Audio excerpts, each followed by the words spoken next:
Hello and welcome to Civil Engineering Edge.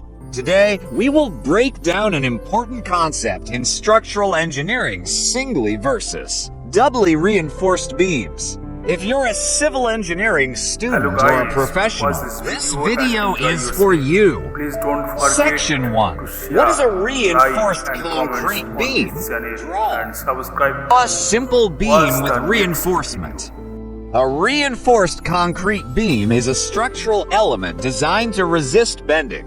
Concrete is strong in compression, but weak in tension. That's why steel reinforcement is added to take care of the tensile forces.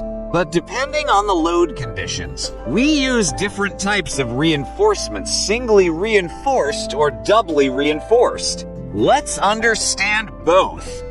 Section 2, singly reinforced beam. Whiteboard. Draw a singly reinforced beam. Steel bars at the bottom. A singly reinforced beam has steel reinforcement only in the tension zone, which is usually at the bottom of the beam. The compression zone at the top is taken care of by concrete itself. This type of beam is used when the depth is sufficient to resist the bending moment. Example, think of a normal residential beam where loads are moderate. The tension at the bottom is handled by steel, while the concrete above takes compression. Key features. Steel is placed only in the tension zone. Economical for low to moderate loads. Used where beam depth is not restricted. Section 3. Doubly reinforced beam. Draw a doubly reinforced beam. Steel bars at both top and bottom. A doubly reinforced beam has steel reinforcement in both the tension and compression zones. Why? Because sometimes, due to architectural or load constraints, we can't increase the beam depth. In such cases, extra steel is added in the compression zone to help resist bending. Example, think of a bridge beam or a beam in a multi-story building where depth restrictions exist, but higher loads need to be managed. Key features. Steel is placed in both the tension and compression zones. Suitable for beams with depth restrictions. Handles higher loads and moments efficiently. Section 4. Key differences between singly and doubly reinforced beams. Whiteboard. Draw a comparison table. Feature singly reinforced beam, doubly reinforced beam. Reinforcement location only in tension zone, both in tension and compression zones. Depth consideration, no restrictions used where depth is limited. Cost more economical, more expensive due to extra steel. Usage residential structures, heavy load structures like bridges. So, in summary, if you have sufficient depth, go for a singly reinforced beam, it's economical. But if depth is restricted and loads are high, doubly reinforced beams are the solution. Conclusion. Which one to use? Both beams serve different purposes. If you are designing a structure, consider factors like load, span, and depth restrictions before deciding on the reinforcement type. Final whiteboard summary, singly reinforced beams. Simple, economical, used where depth is not a problem. Doubly reinforced beams, used when beam depth is limited and higher strength is needed.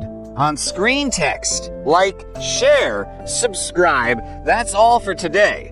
If you found this video helpful, don't forget to like, share, and subscribe to Civil Engineering Edge for more civil engineering insights. See you in the next video. Watch this video and enjoy yourself. Please don't forget to share, like, and comments on this channel and subscribe to watch the next video.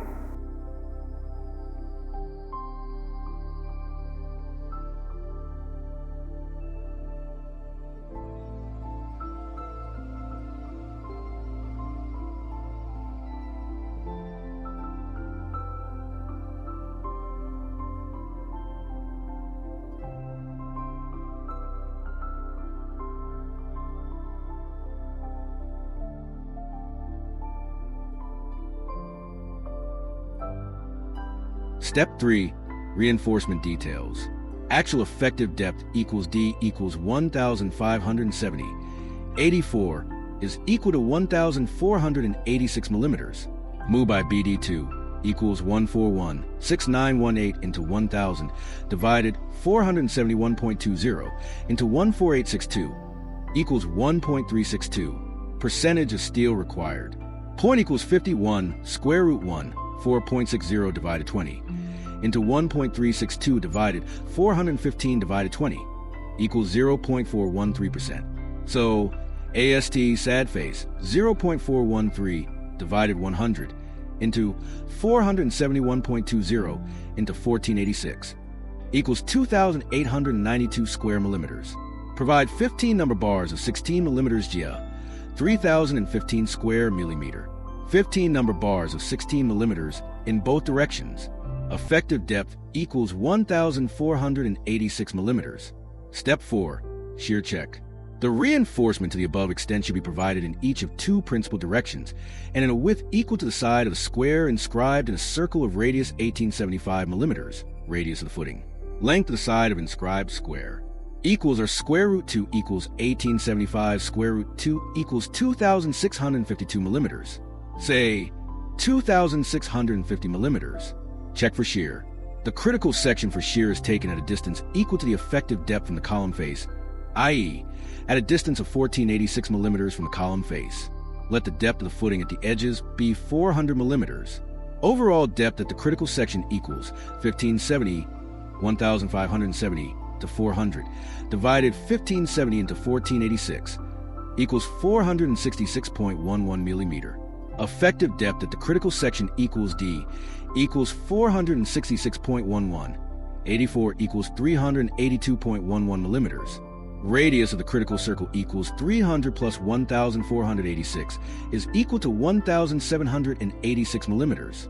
Nominal shear stress at the critical section due to factored shear force equals 1.50 into 217,300 pi, 1.8752 to 1.7862, divided 2 pi into 1786 into 3,820.11 equals 0.08 Newton per square millimeter. Shear stress equals 0.08 Newton per square millimeter in safe units. That is very small. Conclusion. Let's summarize.